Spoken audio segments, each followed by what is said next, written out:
রাজকুমারী হৈমিনী ও পুষ্কর সহ অনেকে এক অজানা রহস্যময়ী ডাইনির উদ্দেশ্যে চলেছেন। আর সেখানে গিয়েই হলো এক বিপত্তি।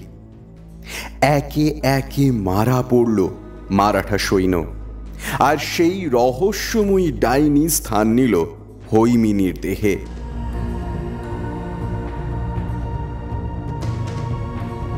হৈমিনীকে বানিয়ে দিল সর্বশক্তিমান, কিন্তু তার প্রেমিক পুষ্কর তার আগেই প্রাণ দিয়েছে ওই ডাইনি জামিলার হাতে।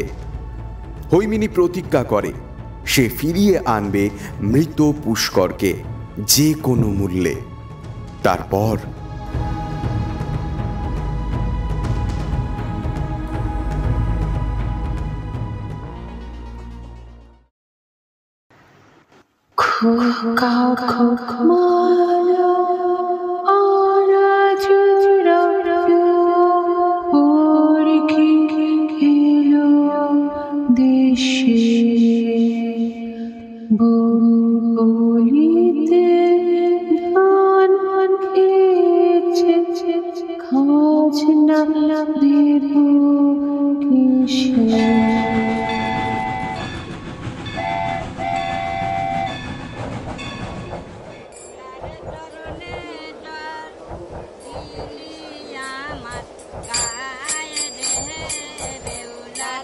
বর্গী আক্রমণ তৎকালীন সুবে বঙ্গাল অঞ্চলে এতটাই ত্রাসের সঞ্চার করেছিল যে মায়েরা নিজেদের সন্তানদের শান্ত রাখতে এরকম ছড়া বেঁধেছিল।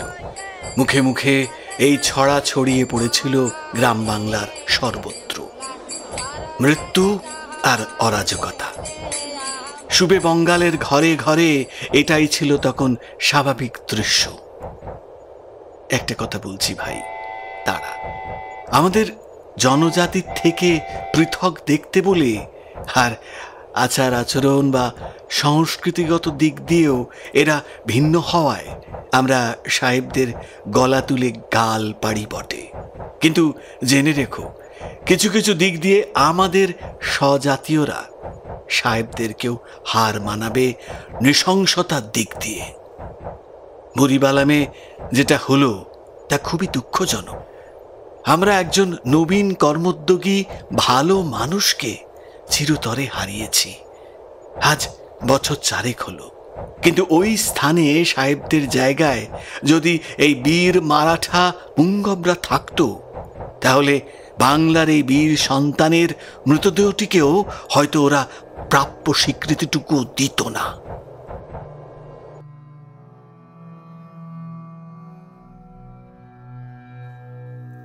মার্টিনের স্টিমার ট্রেনের ঝমঝম আর কুঝিকঝিক শব্দ ছাপিয়ে কামরার ভেতর থেকে গম গমে গলায় ভেসে এলো রমানাথের গলা। তারানাথ তখন জানালা দিয়ে তাকিয়েছিলেন বাইরে আনমনে। তার চোখ ছিল নৈসর্গিক দৃশ্যের দিকে, কিন্তু এই অসাধারণ প্রকৃতিকে উপভোগ করতে পারছিলেন না তিনি। কিছু একটা ব্যাপারে অন্য মনস্কের মতো ভেবেই চলেছিলেন তিনি। এখন রমানাথের দিকে জিজ্ঞাসু চোখে তাকাতে তিনি বললেন, গণ্ডগোলের সূত্রপাত যখন আলীবর্দী খাঁ, তৎকালীন বাংলার নবাব সরফরাজ খাঁ সাহেবকে ভাগীরথী নদীর তীরে গেরিয়ার যুদ্ধে কোতল করে স্বাধীন বাংলার নবাব হিসেবে সিংহাসনে চেপে বসেন।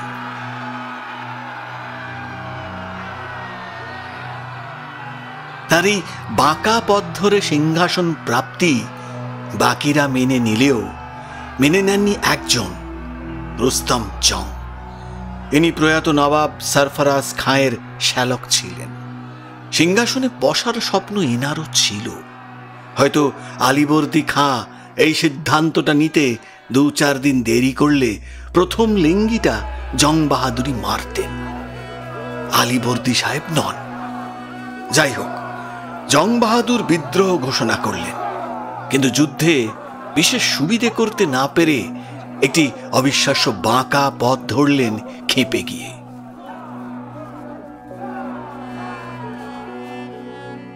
এই রুস্তম জং কিন্তু কোনো সাধারণ লোক ছিলেন না।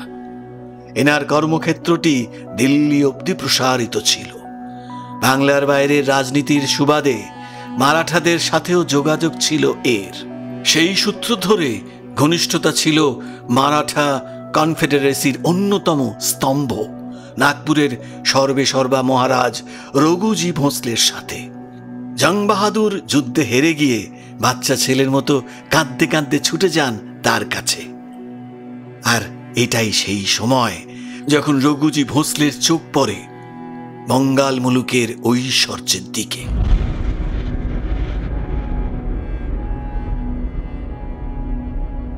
বর্গী শব্দটি একটি অপভ্রংশ। এর মূল অর্থ মারাঠি ভাষায় বর্গীর। এটি মারাঠা সাম্রাজ্যের নিজস্ব কোষাগার থেকে তনখা পাওয়া রাজকীয় লাইট ক্যাভেলরি ফোর্স ছিল।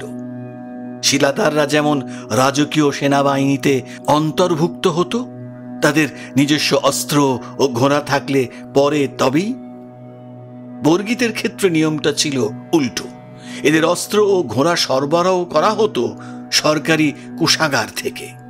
গেরিলা যুদ্ধ ব্যাপারটা শিবাজি প্রথম আবিষ্কার করেন। সেটিকে আরো ফাইন, আরো রিফাইন্ড করেন এই মহাবীররা। ছোট দলে ভাগ হয়ে ঘোড়সওয়ার বাহিনী এসে ঝড়ের বেগে লুঠে নিয়ে চলে যেত আস্ত একটা গ্রামকে অতি স্বল্প সময়। যাওয়ার সময় মেরে রেখে যেত সম্ভব হলে পুরো গ্রামটিকেই। সত্যি? আস্ত গ্রামের মানুষজনকে?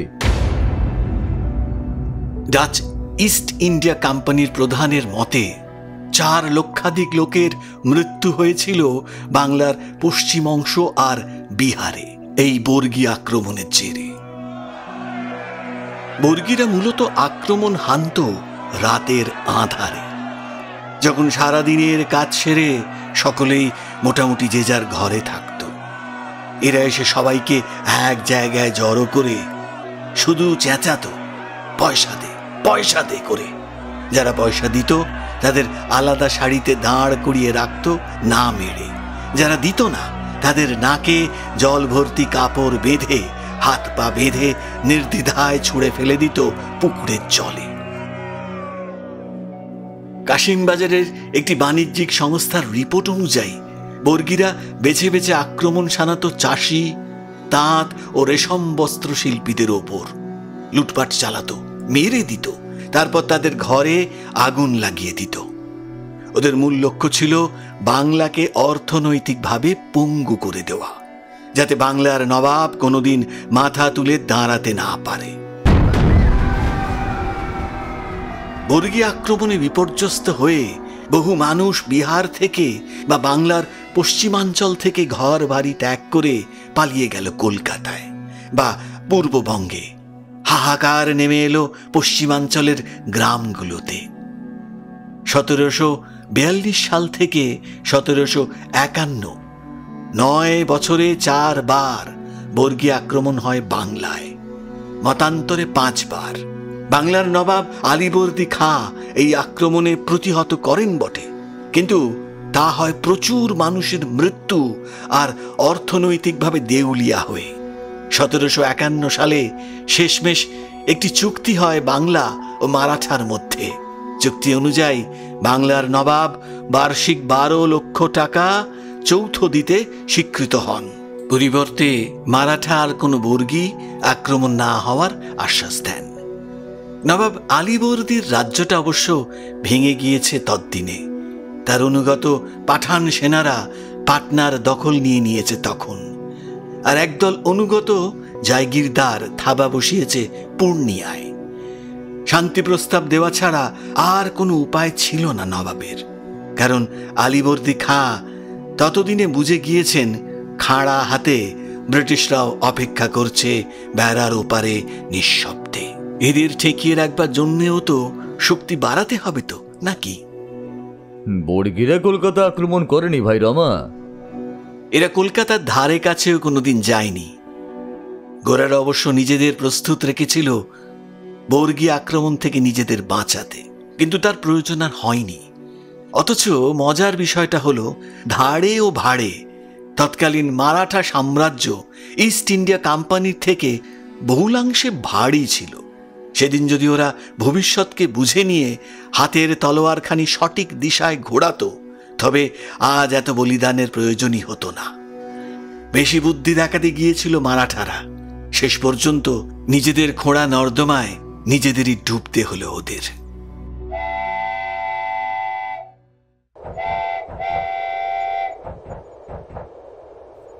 দ্বিধাগ্রস্ত মুখে বসে রইলেন তারানাথ। বেশ কিছুক্ষণ পর নীরবতা ভেঙে তার কাঁধে একটা হাত রেখে রমানাথ বললেন, ওয়ার পোয়েটের মৃত্যুটা তোমাকে অত্যন্ত ব্যথিত করে তুলেছে, তাই না ভাই তারা? আমার দুর্ভাগ্য, শেষ মুহূর্তে ভিসাটা পেলাম না। তোমার সাথে থাকলে তুমি হয়তো এতটা একাকিত্ব অনুভব করতে না। রমানাথের কথায় একটু চুপ করে গেলেন তারানাথ। বেশ কিছুক্ষণের জন্য বোধহয় ওয়ার পোয়েট উইলফ্রেড আওয়েনের স্মৃতি ভেসে উঠল তার মনে। এবারে নীরবতা ভেঙে তিনি ইতস্তত করে বললেন, তা বলতে পারো ভাই রমা, তবে এবার একটু অদ্ভুত ব্যাপারই ঘটেছে। মধুসুন্দরী দেবী উনি সম্ভবত কোনো বিপদের মধ্যেই পড়েছেন ভাই। তোমার সেই স্বপ্নে দেখা রাজকন্যা, তা তিনি আবার নতুন করে কি বিপদে পড়লেন আবার? ভাই রমা, তোমাকে এর আগেও বলেছি যে মধুসুন্দরী দেবী আমার স্বপ্নে আসেন না, যা ঘুম ভাঙলে বুদবুদের মতো মিলিয়ে যায়। ওনার সাথে আমার সংযোগ স্থাপন হয় চেতনার এমন কোনো একটি আধ্যাত্মিক স্তরে, যা আমাদের দুজনারই বাস্তবিক জগৎ থেকে আলাদা। সূক্ষ্ম শরীর ছাড়া কখনোই সম্ভব নয় সেই স্তরে প্রবেশ করা। ওনার সাথে আমার সাক্ষাৎ হয়, যদিও এই ব্যাপারটা তোমাদেরকে বোঝানো। কি হয়েছিল তা একটু খুলে বলবে ভাই তারা? বিলেত থেকে এসে তুমি যা তাড়া দিয়ে মারলে, কোনো কথাই ভালো করে শোনা হলো না, সব আর্ধেক আর্ধেক খাপছাড়া। এবারে একটু গুছিয়ে বলো তো ভায়া। চলতি ট্রেনের কুঝিকঝিক আওয়াজ আর কামরার ভেতরে নানা রকম শব্দ ক্রমশ মিলিয়ে এলো তারানাথের চেতনা থেকে। সদ্য ফেলে আসা অতীতে যেন ডুবে গেলেন তিনি।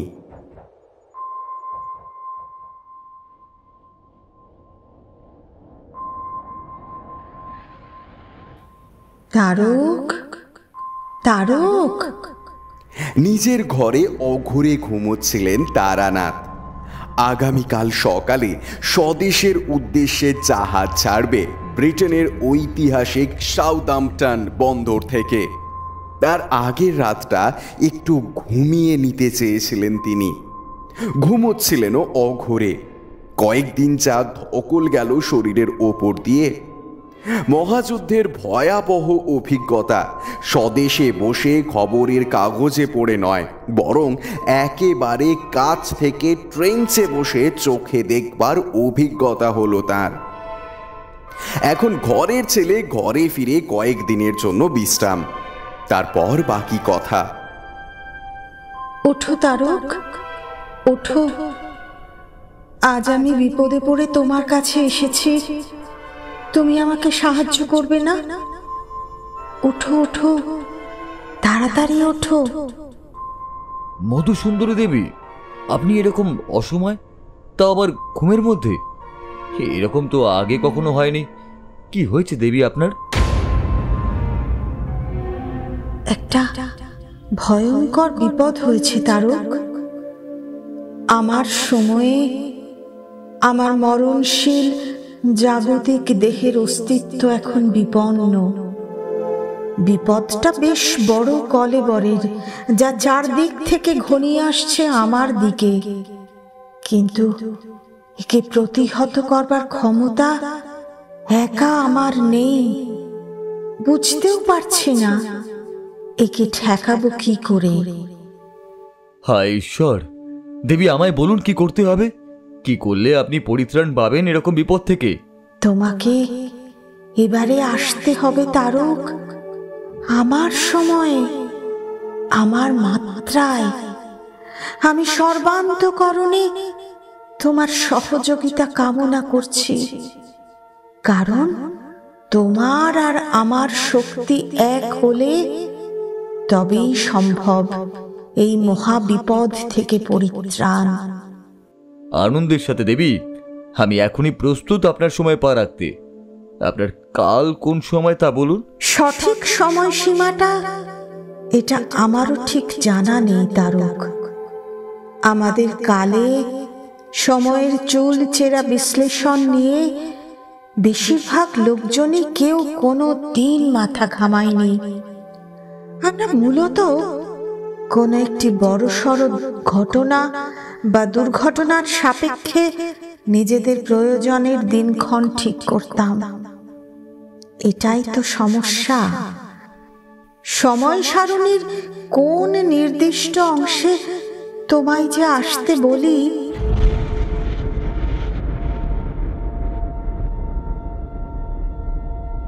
শেষের দিকে অসহায় হয়ে এসেছিল মধুসুন্দরী দেবীর গলা। চিন্তায় পড়ে গিয়েছিলেন তারানাথও। সময় সারণীর কোন নির্দিষ্ট অংশে তাকে পৌঁছতে হবে তা না জানলে সময়যাত্রা নিরর্থক। আপনার কাছাকাছি সময়ে কি এরকম কোনো ঘটনা ঘটেছিল যার কোনো ঐতিহাসিক মূল্য রয়েছে? এর থেকে মোটামুটি কাছাকাছি সময়ের একটি ধারণা করা যেতেই পারে দেবী। এই কারণেই আর কি জিজ্ঞাসা করা। কিছুক্ষণ চুপ করে মাথা নিচু করে কিছু একটা ভেবে নিলেন মধুসুন্দরী দেবী। বেশ কিছুক্ষণ পর মাথা তুলে তিনি বললেন, আমার সময়ে আমি যখন কিশোরী, তখন মুর্শিদাবাদে হঠাৎ বর্গী আক্রমণ শুরু হয়। অনেক লোক পাড়া পড়ে। আমার শ্বশুর মশাই তৈরি ছিলেন। তিনি আমাদের সকলকে নিয়ে নদী পথে ভাগীরথীর ওপারে পাড়ি জমান। কিন্তু আমার স্বামী, তিনি এই বিশৃঙ্খলতার সময় আমাদের ভবনে ঢুকে পড়া বর্গীদের মহড়া নিচ্ছিলেন একা। তার উদ্দেশ্য ছিল আগত ডাকাতদের ঠেকিয়ে আমাদের পালাতে সুযোগ করে দেওয়া। কিন্তু এই গন্ডগোলে উনি বর্গী সেনাদের হাতে ধরা পড়ে যান। অত্যন্ত নিষ্ঠুরভাবে হত্যা করা হয় তাকে। বর্গীরা মুর্শিদাবাদ ছেড়ে চলে গেলে আমরা আবার ফিরে আসি শ্বশুরের ভিটেতে। আমি শ্বশুর বাড়িতেই থেকে যাই। আর এটাই সেই সময় যখন আমি তন্ত্র মহাবিদ্যার প্রতি আকৃষ্ট হই তারক। এই আকর্ষণের কারণ ছিলেন আমার মৃত স্বামী। তাকে ফিরিয়ে আনবার লক্ষ্যেই আমার এই প্রচেষ্টা।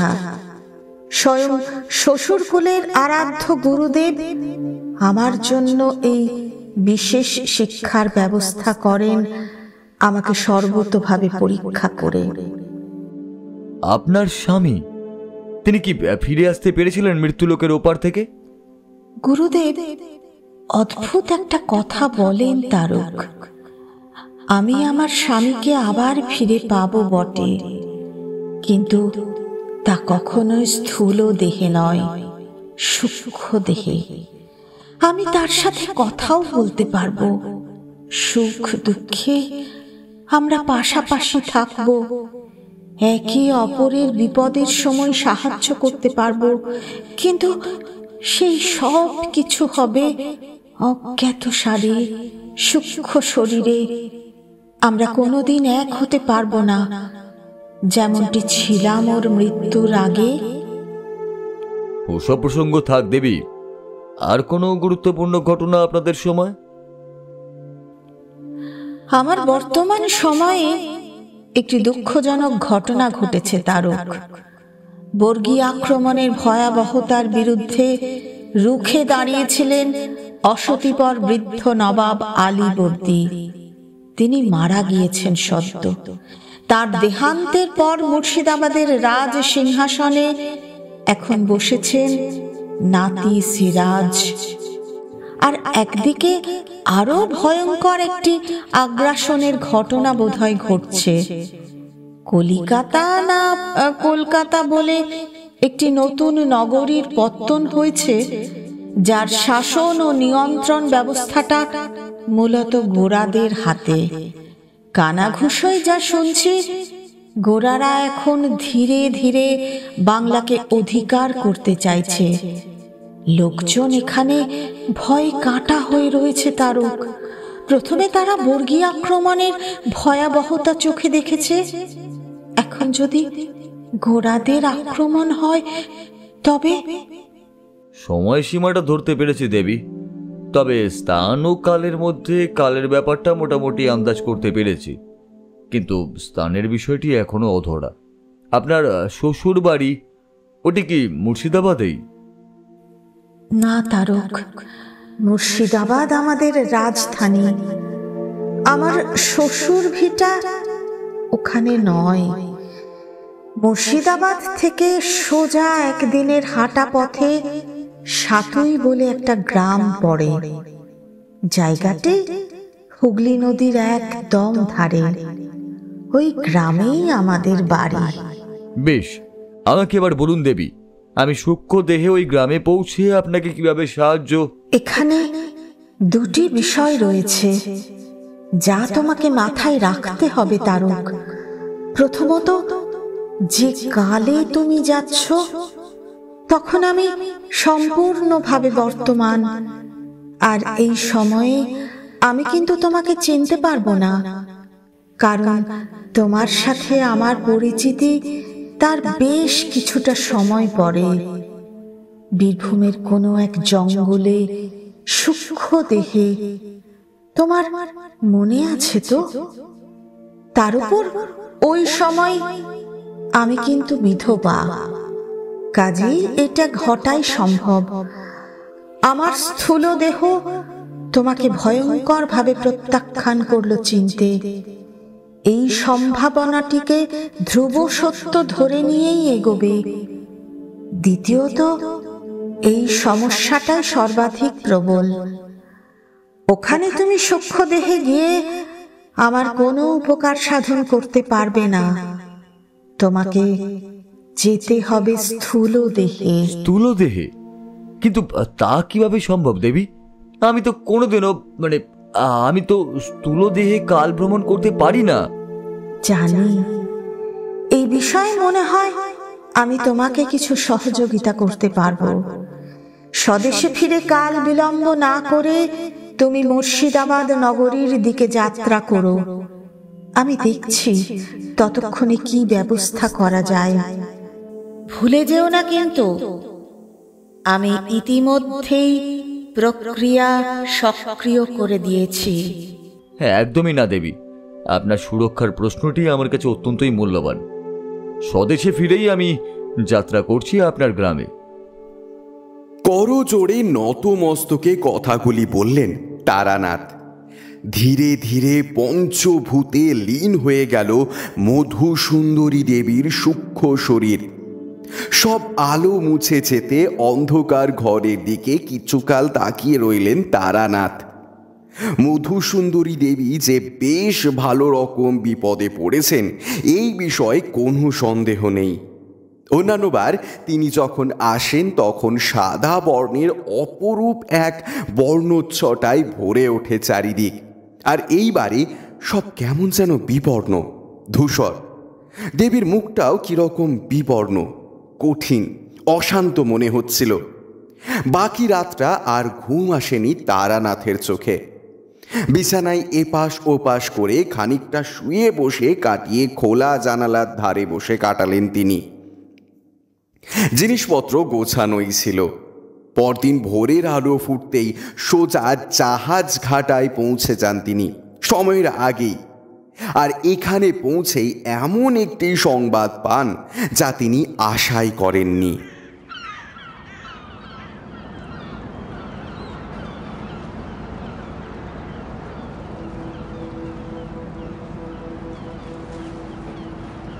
Mister Chakraborty, over here sir, over here.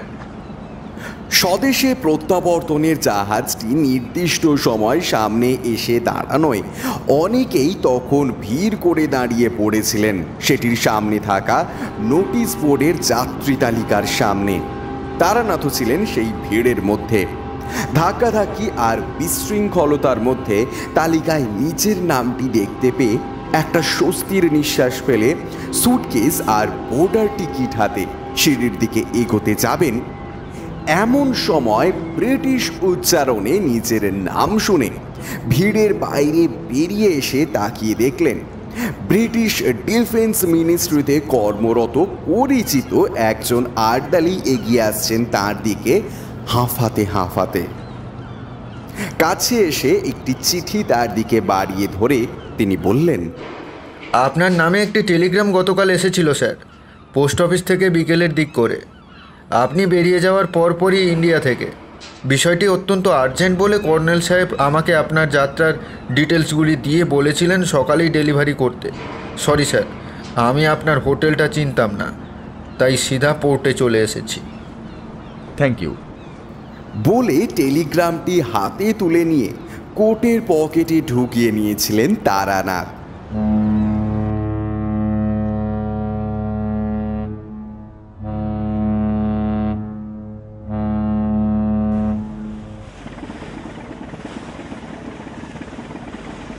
জাহাজ ছাড়বার পর সমস্ত কোলাহল আর ব্যস্ততা কেটে যেতে একটা সময়ের পর কেবিনে বসে ধীরে ধীরে টেলিগ্রামটি বের করে পড়ে নেন তিনি।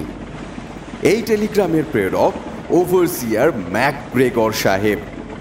ছোট লাট সাহেবের হয়ে টেলিগ্রামটি পাঠিয়েছেন তা খামের ওপরে স্পষ্টভাবে উল্লেখ করা। সেটিতে শুধু লেখা ছিল, অদ্ভুত কিছু ঘটনা ঘটছে মুর্শিদাবাদ অঞ্চলে। কলকাতায় পৌঁছে যত শীঘ্র সম্ভব দেখা করো ছোট লাট সাহেবের সাথে।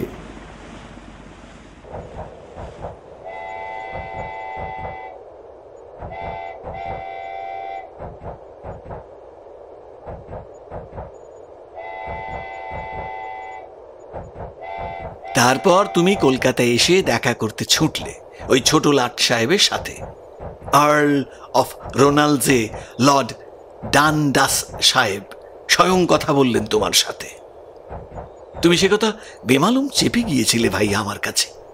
হ্যাঁ, সে কথা নয় ভাই রমা, সেদিন তোমার একটা গুরুত্বপূর্ণ সেমিনার ছিল আর আমি সে বিষয়ে কোনো কথা বলিনি তার আগে, আর পরে তো ভুলেই গেছিলাম।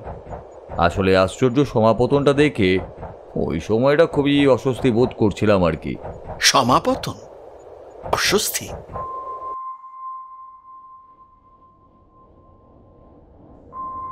মধুসুন্দরী দেবীর সাথে সাক্ষাৎকারের শেষের দিকে উনি বলেছিলেন আমাকে যাতে স্থূলদেহে নিয়ে যাওয়া যায় তার ব্যবস্থা করেছেন উনি। প্রক্রিয়াও চালু হয়ে গিয়েছে। এক্ষুনি বললাম, মনে পড়ছে ভাই রমা। কিন্তু তাতে কি? আমি রাজভবনে যাবার পর মূল সমস্যাটা তুলে ধরেন স্বয়ং ছোট লাট সাহেব। আমাদের ওভারসিয়ার সাহেবও তখনও ভিতরেই ছিলেন ভাই রমা। দুজনের বক্তব্যে যা বোঝা গেল, হুগলি নদীর কাছে ওখানে সাতুই বলে একটা প্রাচীন গ্রাম আজও আছে। জায়গাটি নদীর একদম ধার ঘেঁষেই। ওই গ্রামে নাকি বেশ রহস্যময় কিছু ঘটনা ঘটছে আজ থেকে বেশ কয়েক মাস ধরেই, যার জেরেই গ্রামবাসীরা বেশ আতঙ্কিতই হয়ে রয়েছে। কিরকম ভাই তারক? প্রাণী উধাও হয়ে যাওয়া,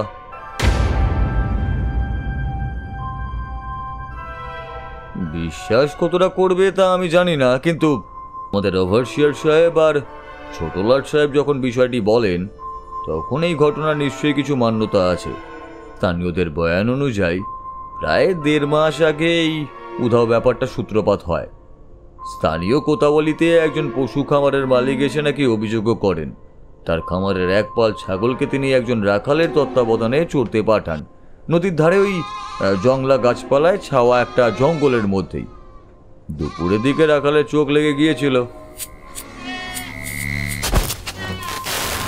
হঠাৎই একটা অদ্ভুত গুপুস আর চিরচিরে আওয়াজের সাথে ছাগলগুলির ভয়ার্ত কণ্ঠের ডাক, সেই অস্বস্তিতেই তার ঘুম ভেঙে যায় এবং তিনি দেখেন একটাও আর ছাগল নেই, সবকটা অদৃশ্য, উধাও। একটা পাথরের ঢিপি মতন ছিল, তাতে শুধু আটকে একটা ঘণ্টা। যে ছাগলগুলি উধাও হয়েছে তার মধ্যে কোনো একটি ছাগলের গলায় বাঁধা ছিল এই ঘণ্টাটা। আর যা দেখা গিয়েছে, কোনো একটা জায়গায় অনেক খুঁড়ের গভীর দাগ, আর সেই সাথে ওখানে চেপটে যাওয়া ঘাসের ওপর দিয়ে ভারী কিছু টেনে হিঁচড়ে যাওয়ার চিহ্ন।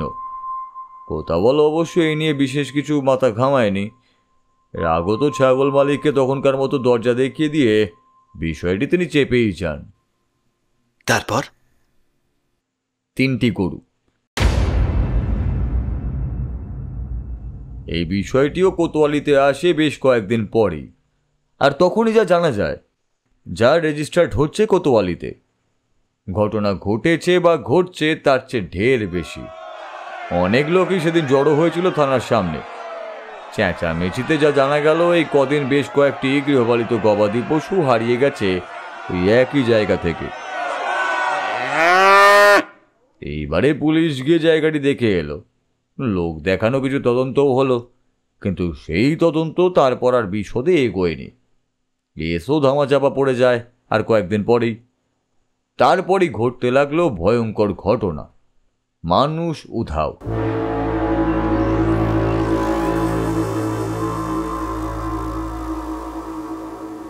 ভাগীরথী হুগলি নদীর ধার ঘেঁষে নির্দিষ্ট এই অংশটিতে যারাই যেত তারাই উধাও হয়ে যেত জনজীবন থেকে। কোনো খোঁজই মিলত না তাদের। যেন ফাঁকা হাওয়ার মধ্যে বেমালুম মিলিয়ে গিয়েছে ওরা।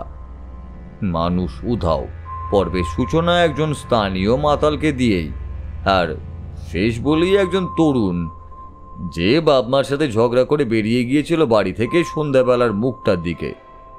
ওই তরুণের পৌড়া মা ছেলেকে ডাকতে ডাকতেই বেরিয়ে এসেছিলেন ঘর থেকে তাকে অনুসরণ করে। ওসি সাহেবের কাছে তিনি একটি ভয়ঙ্কর বিবৃতি দেন। হুগলি নদীর ধার ঘেঁষে ওই অংশটিতে একটি বহু পুরান ভাঙাচোরা মহল রয়েছে, জঙ্গলে গাছপালা আর ঝোপঝাড়ের আড়ালে। প্রায় ভেঙে পড়েছে মহলটি, আর কয়েক দশকের মধ্যেই ওই বাড়িটি সম্পূর্ণ ভেঙে পড়বে। মহিলাটির ভাষ্য অনুযায়ী ছেলেকে ধাওয়া করে ওই বাড়িটির পিছন দিকটা করে এসে উপস্থিত হন তিনি। জায়গাটি একদম নদীর দিকে মুখ করেই। সেদিন চাঁদের আলো ছিল, দূর থেকেই ছেলের আবছা দেহটা স্পষ্টই দেখতে পাচ্ছিলেন তিনি। মহলের ওই অংশটিতে বোধহয় ঘাট জাতীয় কিছু একটা ছিল কোনো এককালে। নদী কাত কিছুটা সরে গিয়ে ওই অংশের এখন মধ্যিখানে নদীতট থেকে অনেকটাই ফাঁকা জমি। ভাঙাচোরা সিঁড়িগুলো সোজা উঠে গিয়েছে ওপরে। তারপর বেশ কিছুটা পথ ধরে পাথরের দালান চলে গিয়ে সোজা ধাক্কা মেরেছে মহলে ঢোকবার দরজায়। সব কটারই অবস্থা ততই বছর। ওখানেই দরজা দিয়ে ঢুকতে যাচ্ছিল ছেলেটি ভিতরে। পেছনে দূর থেকে মায়ের ডাক শুনে পিছন ফিরে তাকায় সে কেউ আসতে যাচ্ছিল মায়ের দিকেই। এমন সময়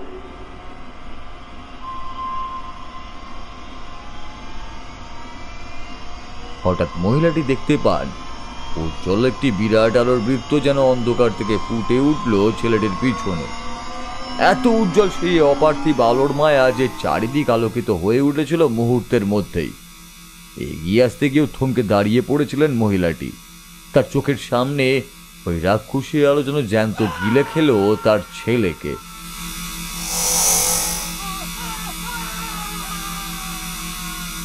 মুহূর্তের মধ্যেই হাত পা ছুড়ে চেঁচাতে চেঁচাতে সেই আলোর বৃত্তের মধ্যে ঢুকে গেল ছেলেটির দেহ।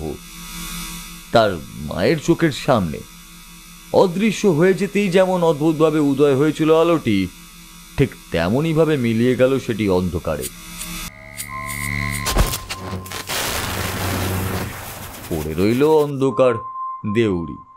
একটা ভাঙাচোরা মহলে ততোধিক দুর্দশাগ্রস্ত একটি ভাঙা পিছনের দিকের অংশ, আর ভিতরে ঢোকবার একটি পাল্লাবিহীন দরজা। ব্যাস।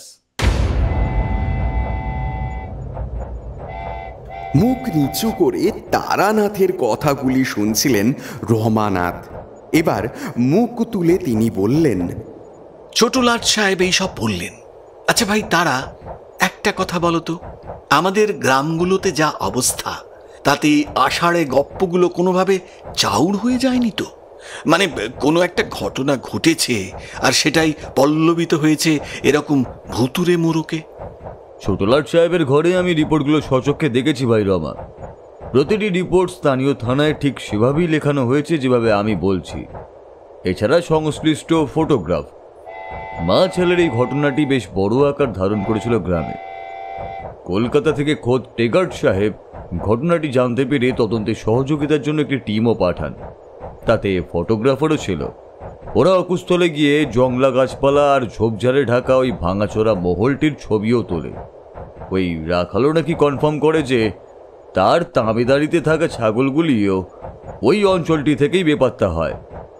ছবিগুলো দেখে নিশ্চিত হই তবে তোমাকে বলছি ভাই। ওই অদ্ভুত আলোর বৃত্ত, ওটাকে কি আর দেখা গেছে ওখানে? লোকজন ভয়ের চোটে এদিকে যাওয়াটাই বন্ধ করে দিয়েছে। বিরাট এক আতঙ্ক ছড়িয়ে পড়েছে গ্রামবাসীদের মধ্যে। দিন 5 আগে নাকি পুরনো দিনের পোশাক পরে হাতে খোলা তলোয়ার নিয়ে কোনো এক মুখ ঢাকা লোককেও নাকি দেখা গিয়েছিল গ্রামের সীমানায়। কয়েকজন গ্রামবাসী সন্ধেবেলার মুখটায় নাকি দেখেছে তাকে। মুখ দিয়ে খোনা গলায় বিজাতীয় ভাষায় কিছু বলে তেড়ে আসতেও তারাও খেয়েছে তার কাছ থেকে। বলো কি হে ভাই তারা, এত বড় খবর নিয়ে কোনো কিছুই সংবাদপত্রে? পুলিশ ঠেকিয়ে রেখেছে ওই অতিপ্রাকৃত ঘটনাটিকে। এরকম অদ্ভুত কোনো ঘটনা যে সব ধরনের মহলে ব্যাপক চাঞ্চল্যের সৃষ্টি করবে তা তো বলাই বাহুল্য। গ্রামবাসীরাও তেতে রয়েছে। বুঝিয়ে সুজিয়ে আপাতত শান্ত করে রাখা হয়েছে ওদের। এই ঘটনাটি প্রকাশ্যে এলে সমস্যা সব দিক দিয়েই। মহাযুদ্ধের সুযোগ নিয়ে যে বিপ্লবীরা মাথাচাড়া দিয়ে উঠেছেন তারা এই সুযোগটা কাজে লাগিয়ে সদস্য সংখ্যা বাড়িয়ে অস্থিরতা সৃষ্টি করতেই পারে। মহাযুদ্ধ শেষ হয়েছে বটে, কিন্তু সন্ধির শর্ত নিয়ে আলাপ আলোচনা চলছেই। সামনের বছর শুনছি বিভিন্ন রাষ্ট্রের মাথারা নাকি কোথাও একটা একত্র হবেন এটা নিয়ে চূড়ান্ত সিদ্ধান্ত নেওয়ার জন্য। এই পরিস্থিতিতে যদি ব্রিটিশ সরকারের অধীনস্থ সাম্রাজ্য থেকে এরকম অতিলৌকিক ঘটনার রিপোর্ট সামনে চলে আসে তবে তা যে সিংহদের সর্দি জ্বরে কাবু করে ফেলতে পারে তা তো বোঝাই যাচ্ছে। এই বিষয়ে তোমার পর্যবেক্ষণ কি বলে? সাদৃশ্যের জায়গাগুলো ধরতে পারোনি না? কিসের সাদৃশ্য?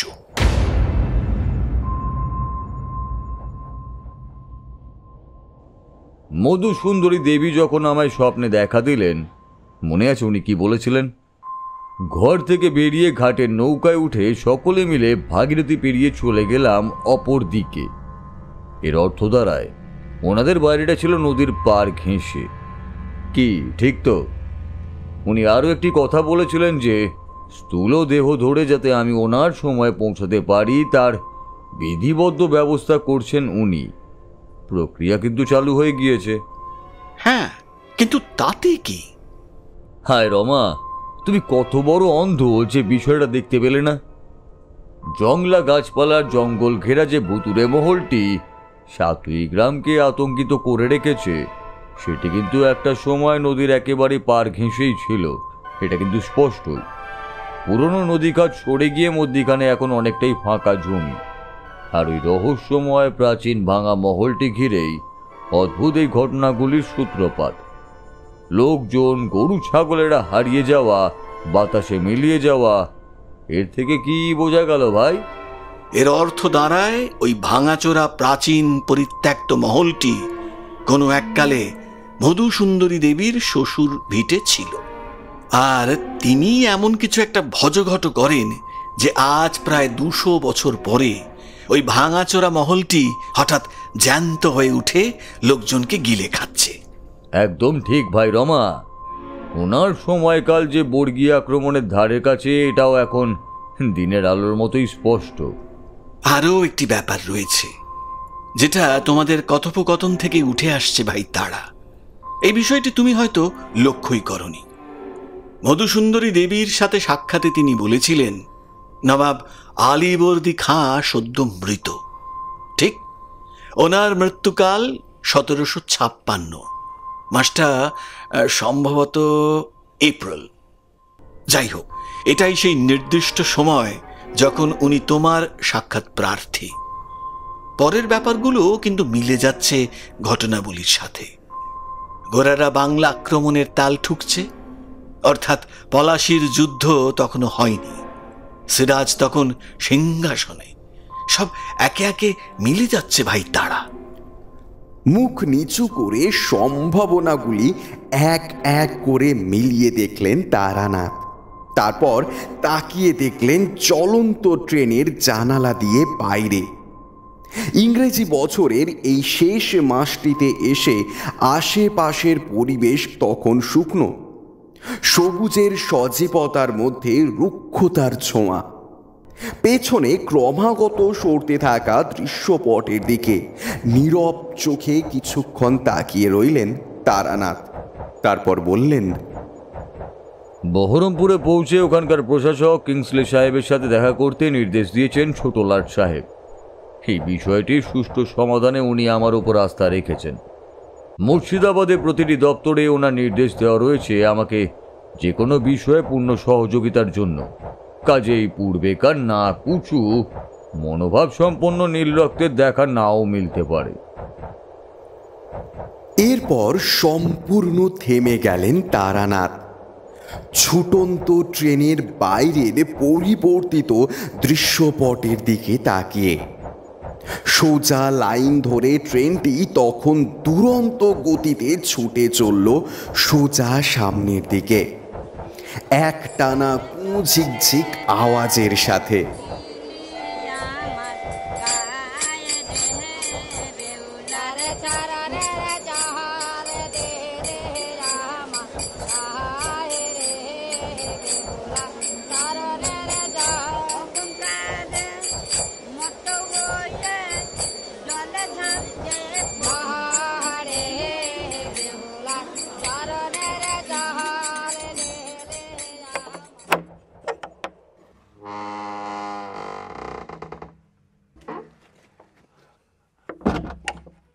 শুধু একজন মাত্র হর্স রাইডার?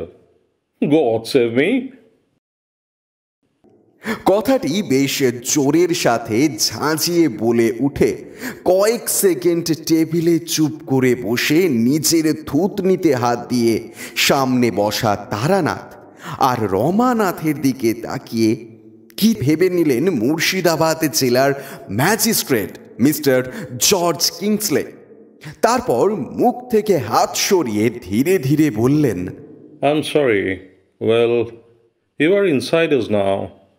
কিন্তু হিজ এক্সেলেন্সি লর্ড ডান্ডাস সাহেবের কাছে যে রিপোর্ট রয়েছে তা প্রায় 1 সপ্তাহ পুরনো জেন্টলম্যান। ঘটনার পরেও আরও সামনের দিকে এগিয়েছে। রহস্যময় ওই আলো থেকে বেরিয়ে এসেছে বেশ কয়েকটি বুনো জীবজন্তু এবং একটি বাঘ। এছাড়া কয়েকজন সেনা গোছের লোকও বেরিয়ে আসে প্রাচীনকালের পোশাক পরে, হাতে স্পিয়ার বা সোর্ড জাতীয় ওয়েপন নিয়ে। বাঘ? আপনি কি নিশ্চিত ওটা ওই আলো থেকেই বেরিয়েছে স্যার? Definitely mister Chakraborty. সাতুই গ্রাম এলাকায় কোশমিন কালেও কেউ কোনোদিন চোখে বাঘ দেখেনি। এখানে ধারে কাছে কোথাও এমন কোনো বন জঙ্গল নেই যেখানে বাঘ রয়েছে। এরকম একটা আইসোলেটেড জায়গায় বাঘ আসবে কি করে? ওই ইনফর্মাল নরকের দরজা হতচ্ছাড়া আলোটা বাদে।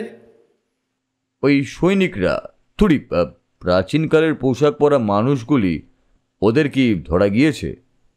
আলবাত, তবে সবাইকে নয়। ওদের মধ্যে 3 জনকে জীবন্ত ধরা গিয়েছে। বাকিদের ওয়েল, আমাদের একজন সাহসী অফিসারের হাত উড়ে গিয়েছে ওদের জীবন্ত ধরতে গিয়ে।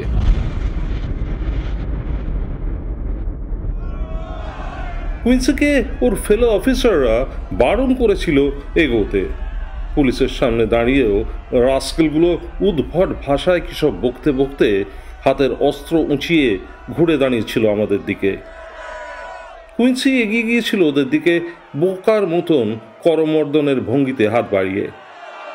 জানোয়ারগুলো ওর বন্ধুত্বপূর্ণ আচরণটা ধরতেই পারল না। ওদের দলপতিটার মোটা খুলিতে কি গোবর ঢুকলো কে জানে। কুইন্সিকে লক্ষ্য করে বিজাতীয় ভাষায় কী সব বলে হাতের তলোয়ার ঘুরিয়ে দিল এক কোপ। নিজেকে বাঁচাতে হাত মাথার কাছে সরিয়ে আনে কুইন্সি। তলোয়ারের চোটটা গিয়ে পড়ে ওর হাতে। হাত কেটে গিয়েছিল অনেকটা। পরে ডাক্তাররা অপারেশন করে ওর হাত অ্যাম্পিউট করতে বাধ্য হন। অ্যালেক ওখানেই ছিল। কুইন্সি পড়ে যেতেই আর দেরি না করে ও ফায়ারিংয়ের নির্দেশ দেয়।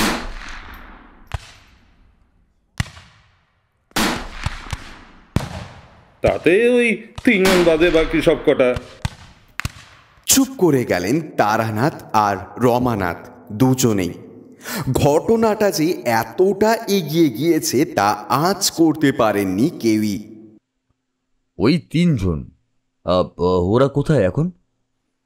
ওদের আইসোলেট করে রেখে দিয়েছি আলাদা একটা খাঁচায় ভরে। লোকগুলো এতটাই বুনো যে সভ্য সমাজের সাধারণ আদব কায়দাও জানে না। আমার ওপর নির্দেশ রয়েছে ওদের অক্ষত অবস্থায় কলকাতায় পাঠিয়ে দিতে। ওরা আবার ওদের নিয়ে কী সব করতে চাইছে। ওদের সাথে কথাবার্তায় কিছু কি জানা গেল স্যার? কিচ্ছুটি না, এক বিন্দুও কিছু বুঝতে পারিনি। ওরা কীরকম একটা 5 মিশালি ভাষায় কথা বলছে যা বোঝা দুঃসাধ্য। প্রথমে শুনে মনে হলো সংস্কৃত হতে পারে। ওয়েল, আমরা একজন সংস্কৃত জানা স্থানীয় পণ্ডিতকে এই জন্য নিয়ে এসেছিলাম, কিন্তু সে এসে সব শুনে টুনে বলল এটা সংস্কৃত ভাষা নয়, অন্য কিছু। যাই হোক, ওই বুনোগুলি বোধহয় সংস্কৃত কিছুটা জানে বা বোঝে। মোদ্দা কথা, ওই পাণ্ডিতের কথা অনুযায়ী ওরা স্বাভাবিক মানুষের মতোই এরপর থেকে আচরণ করছে। এর অর্থ দাঁড়ায় ওরা সংস্কৃত জানে বা বোঝে, কিন্তু বলতে পারে না। তাহলে বলবো ওদের কলকাতায় পাঠানোর সিদ্ধান্তটা একদমই সঠিক ম্যাজিস্ট্রেট সাহেব। ওখানে প্রাচীন ভাষায় কথা বলবার অনেক লোকই আছে, একটা যোগসূত্র ঠিকই বেরিয়ে আসবে। আমারও সেটাই মনে হয়। যেহেতু ওরা সংস্কৃতরা বুঝতে পারছে, এর অর্থ ওরা ভারতভূমিরই মানুষ। সেক্ষেত্রে সঠিকভাবে যদি যোগাযোগ করা যায়। একদম ঠিক মিস্টার চক্রবর্তী। এই কারণেই ওই লোকগুলিকে পার্সেল করে কলকাতায় পাঠানো। ওখান থেকে পরে সিদ্ধান্ত নেওয়া হবে ওদের সাথে কি করা হবে। বেশ, আপনার কাছ থেকে আরও একটি বিষয় নিয়ে জানতে চাইব স্যার। ওই যে মহিলাটি যিনি নিজের ছেলেকে চোখের সামনে হারিয়ে যেতে দেখলেন, ওনার বিষয়ে যদি কিছু বলেন।